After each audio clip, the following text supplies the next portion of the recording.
بسم اللہ الرحمن الرحیم۔ نیوز انالیسز کی نئی ایپیسوڈ کے ساتھ میں ہوں سید عارف بہار۔ ناظرین، پاکستان میں جب بھی کوئی سیاسی بحران پیدا ہوتا ہے، بالخصوص جب سول ملٹری کشمکش شروع ہو جاتی ہے، تو بھارت کا میڈیا ایک نئے انداز سے اس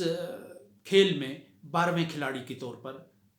نظر آتا ہے۔ 12واں کھلاڑی کہ جو کسی حادثے کا منتظر رہتا ہے، کسی انہونی کا منتظر رہتا ہے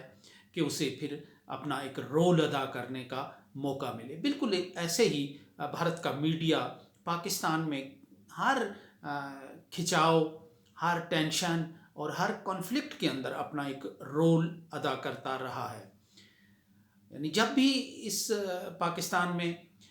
سول ملٹری کشمکش کے آثار ہویدا ہوتے ہیں تو بھارت کا میڈیا اس خلیج میں کود کر اسے گہرا کرتا ہے، کچھ اس انداز سے کرتا ہے کہ وہ سول جو حکمران ہوتا ہے، جو سولین کردار ہوتا ہے اس کشمکش کا، اس کا صحرا لکھنے بیٹھ جاتا ہے، اس کی تعریفوں کے پل باندھتا ہے، اسے ٹارزن کے انداز میں ہلا شیری دیتا ہے، اسے اٹھ کھڑا ہونے اور اسے ایک بڑے فیصلے کرنے اور تاریخ کا ایک اہم کردار اور اہم موڑ پر اہم کردار ادا کرنے کا ایک کہا جاتا ہے، مشورہ دیا جاتا ہے، اور اس انداز سے اس کے کردار کو گلیمرائز کیا جاتا ہے کہ خود وہ شخصیت بھی پھر لڑنے بھیڑنے پر آمادہ ہوتی ہے۔ اور اس کا مقصد بنیادی طور پہ یہ ہوتا ہے کہ کشیدگی کے جو حالات ہیں یا کشیدگی کی جو ایک کیفیت ہے اور جو خلیج پیدا ہوئی ہے اس کو بڑھایا جائے۔ ظاہر ہے جہاں بھی ایک اینیموسٹی کا، دشمنی کا ایک ماحول ہوتا ہے، وہاں ظاہر ہے ایک دوسرے کی کمزوریوں سے فائدہ اٹھایا جاتا ہے، اور بھارت کا میڈیا اگر یہ کرتا ہے تو یہ ایسی کوئی ناقابل فہم بات نہیں ہے۔ اور یہ اس وقت سے جاری ہے کہ جب سے یہ پاکستان میں ایک جنرل ضیاء الحق کے بعد ایک جمہوریت کا آغاز ہوا، اس وقت سے مسلسل تقریباً ہر سول حکمران اور ملٹری اسٹیبلش کے درمیان ہمیشہ سے کھٹ پٹ پیدا ہونا ایک فطری امر ہے، ہمیشہ سے ان کے درمیان ایک کشمکش کھچاؤ پیدا ہونا ایک فطری رہا ہے، اور اس میں بھارت کا پھر اس کو بڑھاوا دینا، اس کو مبالغہ آمیز انداز میں پیش کرنا، کچھ اس انداز سے پیش کرنا کہ ایک فریق واقعی لڑنے مارنے پر آمادہ ہو جائے، تو یہ ایک پرانا کھیل رہا ہے۔ 1990 سے میں اس پولیٹکس پہ لکھ رہا ہوں، اس وقت سے جب پہلی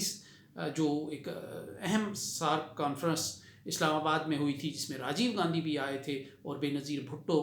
صاحبہ میزبان کے طور پر یہاں تھی، اور پھر یہ خاصی کنٹروورسی چلی تھی اس سارک کانفرنس کے حوالے سے، تو پہلا مضمون میں نے روزنامہ جرأت میں اس پہ ایک تجزیاتی انداز سے سارا اس پہ لکھا تھا۔ تو اس کے بعد سے مسلسل پھر پاکستان کے مختلف اخبارات کے ساتھ بطور کالم نگار میں تقریباً ہر ایونٹ کا، پاکستان کے ہر سیاسی موڑ کا، ہر سیاسی کھٹ پٹ کا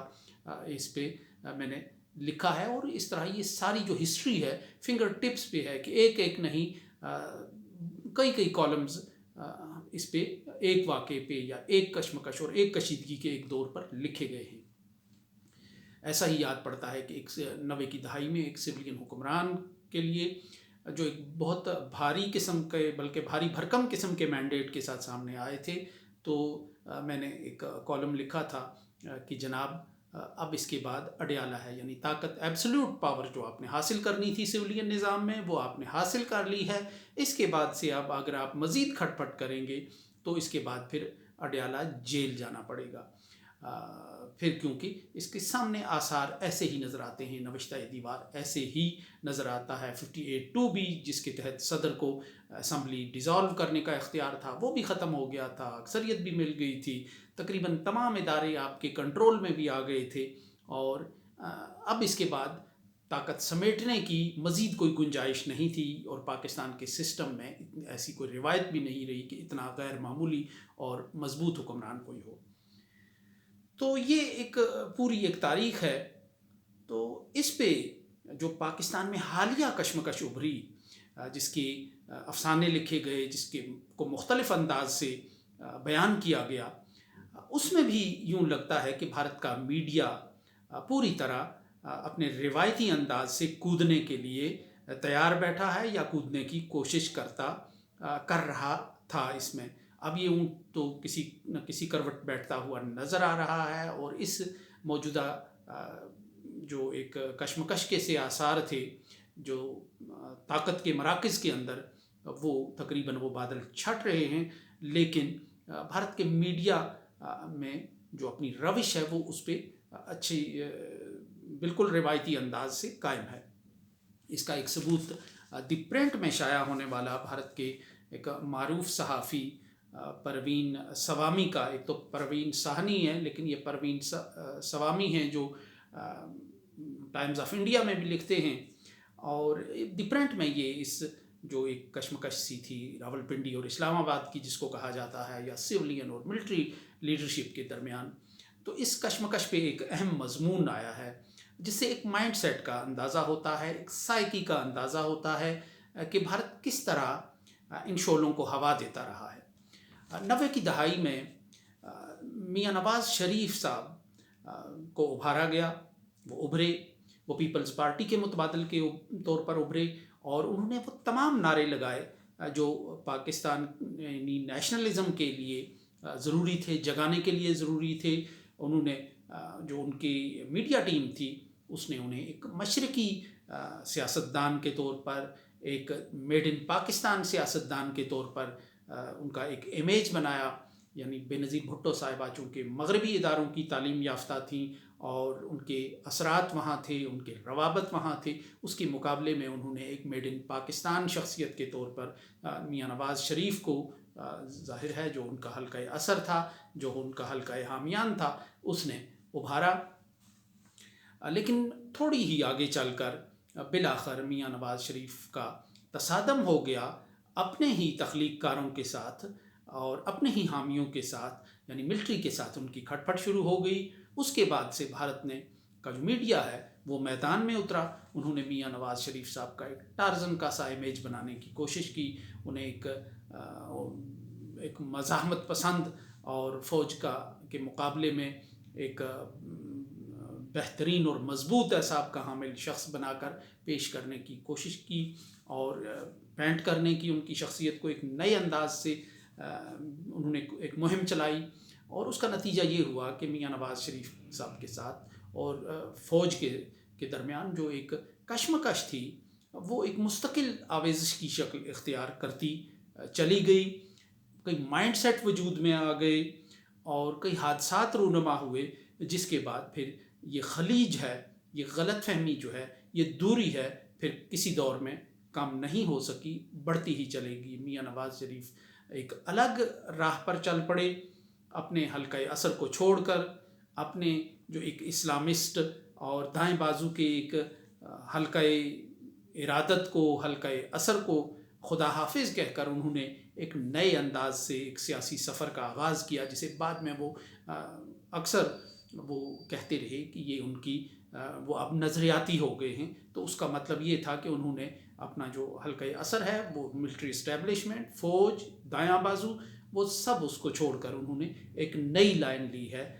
جو سویلین بالادستی کی۔ تو اسی طرح پھر جنرل مشرف کے کیس میں بھی تقریباً یہی ہوا، بھارت کا میڈیا اسی طرح آیا، یہاں تک کہ ان کے پیروں تلے سے قالین کھنچ گیا، اور یہاں تک کہ پھر بالآخر ان سے وہ 2.5 فٹ کی چھڑی بھی چھن گئی کہ جو ان کی طاقت کا، جو ان کے دبدبے کا ایک راز تھی۔ اب جو عمران خان اور جنرل باجوہ کے درمیان کشمکش کی جو ایک بات سامنے آئی، ناراضگی کی بات چلی اور کہانی چلی، ابھی یہ سلسلہ چونکہ جاری تھا کہ بھارت کے میگزین دا پرنٹ میں ایک اہم مضمون آیا پروین سوامی کا، جس کا عنوان ہے Imran خان's fall is a win for Pakistan's generals, not its democracy۔ یعنی عنوان ہی اس کا ایسا ہے کہ جو عمران خان صاحب کی مدح سرائی پہ کا سا تاثر لیے ہوئے ہے کہ اگر عمران خان گر گئی، ان کی حکومت گر گئی، اس کا فال ہو گیا، تو یہ پاکستان میں کچھ جنرلز کی جیت تو ہوگی لیکن یہ جمہوریت کی جیت نہیں ہوگی، گویا کہ یہاں وہ عمران خان صاحب کو اپنی تمام ناپسندیدگی کے باوجود وہ مارجن دے رہے ہیں ایک ڈیموکریٹ کا، ایک جمہوری لیڈر کا. آگے چل کر وہ اس ساری صورتحال پر مختلف انداز سے بات کرتے ہیں. وہ ملٹری اسٹیبلشمنٹ کی اور سویلین حکمرانوں کے درمیان کشمکش کی کہانی کا آغاز اس وقت سے کرتے ہیں، ذوالفقار علی بھٹو کے دور سے، جب ذوالفقار علی بھٹو نے اسلامی ممالک کی OIC کے ایک اہم اجلاس میں جنرل ضیاء الحق کو بہت استہزاء کے ساتھ اور بہت ہلکے انداز میں بلایا، اور جنرل ضیاء الحق جو chief of the army staff تھی اس بات کو پھر نہیں بھولے، اس حد تک کو، اس توہین کو، اور یوں انہوں نے پھر ریئیکٹ کیا تھوڑے ہی عرصے کے بعد، اور 1977 میں انہوں نے جنرل ضیاء الحق کا، یعنی ذوالفقار علی بھٹو کا جو انہیں لائے تھے chief of the army staff بنا کر، ان کا تختہ الٹ دیا. اور اس کے لیے انہوں نے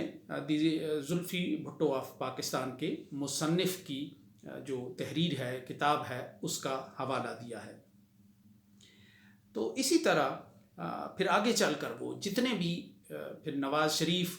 اور پاکستان کے جو فوجی سربراہان ہیں ان کے درمیان جو مختلف کشیدگی کے ادوار چلے، ان کا انجام ہوا، اس کا جائزہ لیا ہے، اس پہ روشنی ڈالی ہے کہ کیسے ان کے فلاں جنرل جہانگیر کرامت کے ساتھ، جنرل آصف نواز کے ساتھ اختلافات ہوئے. اور پھر آگے چل کر وہ لکھتے ہیں کہ پھر اسی طرح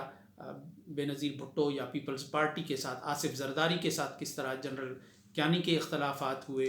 اور پھر نواز شریف اور جنرل مشرف کے اختلافات ہوئے. بہت سی اس کی یعنی وجوہات بھی بیان کی گئی ہیں. لیکن جو کہنے کی بات ہے، پھر ایک مقام پہ آ کر وہ لکھتے ہیں کہ جنرل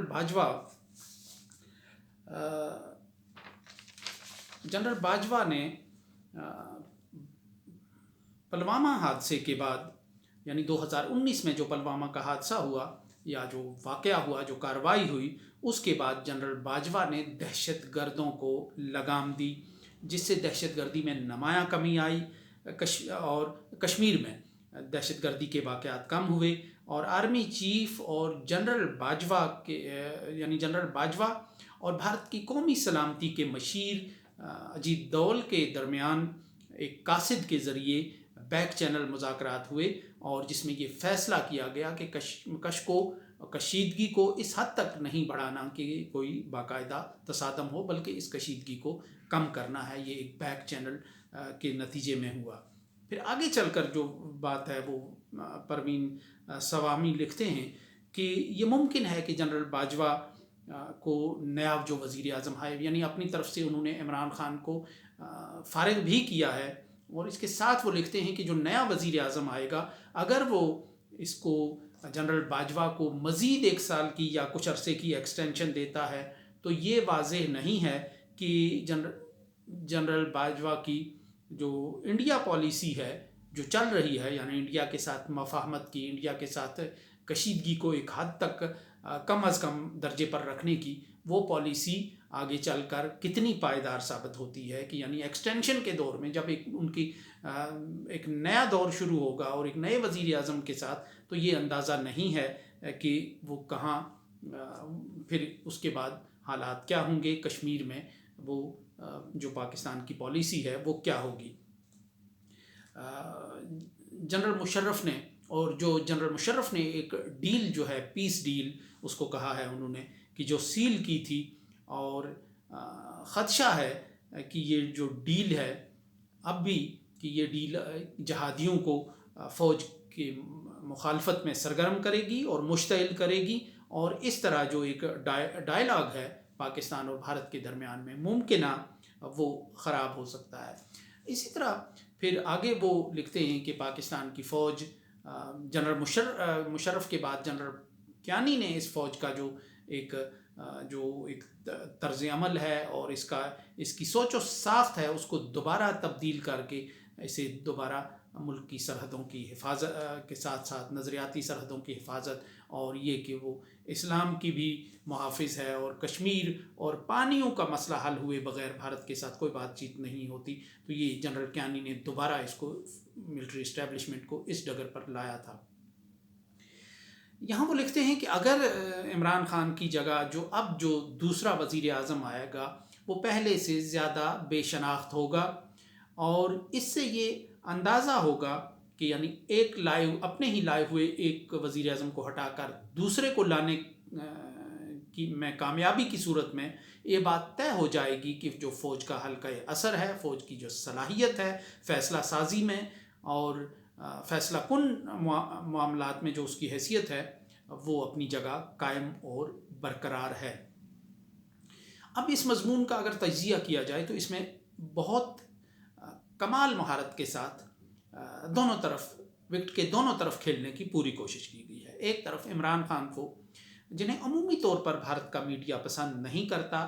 چونکہ نریندر مودی عمران خان کو پسند نہیں کرتے اس لیے بھارت کا میڈیا بھی انہیں پسند نہیں کرتا، تو ایک طرف عمران خان کو ڈیموکریٹ بتایا گیا ہے، یعنی جمہوریت کا ایک سمبل، جیسی تیسی جمہوریت کا ایک سمبل تو کہا تو نہیں گیا لیکن بتایا گیا ہے، یعنی اگر ان کے گرنے سے،